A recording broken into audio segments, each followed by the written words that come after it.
talk about rushing the downswing. This is something that I often think is a bit of a misconception. You'll kind of feel like your downswing is too quick when you miss-hit a ball, but then really, how can it possibly be too quick when a professional golfer is swinging at least a third faster, right? Maybe even 2/3 faster, depending on obviously your club head speed. A lot of this is down to sequence. So we know if it's an iron, a professional golfer is producing, say, 90 miles per hour club head speed. Amateur golfers aren't going to get that far, and that's fine and understandable. But the reason why professional golf swing won't necessarily look like it's being swung at 90 miles per hour is very much due to sequence, okay? And that doesn't happen for most amateurs. You see, what happens with most amateur golfers is that you kind of get the sequence wrong. And as you get the sequence wrong, everything will feel quite sort of close and stuck towards your body. And it won't feel much like a swing, it will feel much more like a hit. Now, what I want to do in this video is I want to focus very much on the sequence, okay, and understanding that the start of the downswing is rotation led. Lots of amateur golfers get this the wrong way around. They sort of start the downswing, hands and arms, and then try and turn a lot at the bottom. And that's why it always feels a bit squished.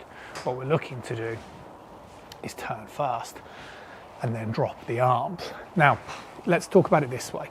If I was going to get set up to this golf ball, swinging towards the wall, so facing opposite you, I swing up towards the top of my backswing position. What should happen as I start the downswing is my upper arm should move to the side of my body, but simultaneous to that, my right arm should straighten. So you can see, theoretically, the club head is actually moving further away from me, coming in towards this downswing. Now, if I was to do that with no movement of the body, the club is obviously going to strike the ground way too soon. So that's why what we know with a professional golfer is they'll do most of the rotation to the delivery position. And the delivery position is just a position here that we use as a reference, which is parallel. And this is key, okay? So you want to really focus on turning and getting this sensation that you're really sort of turning that pelvis into the leg. And for most golfers, it will really feel like that belt buckle is moving in towards your leg, like so. See my belt buckle? Boom. Okay, like so. It's really squishing in towards that lead leg. And you can see the way that really moves me towards the left-hand side. Simultaneous to this movement happening here, my upper arm can move to the side of the body. Now, the point that I'm saying is from here, then everything starts to slow down quite naturally. And your hands and arms can catch up.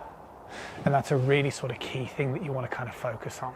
So the point that I'm making is, in case you're slightly uncertain of what you're supposed to be doing at moments in time, I'm not saying that you want to start the downswing just thinking about lower body, because I don't think that's overly conducive and helpful.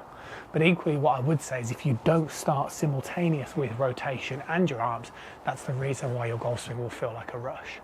If you can start moving this way and this way, that's what will make the golf swing feel more like that sort of analogy of skimming a stone, therefore more sequenced and better tempoed. See you soon.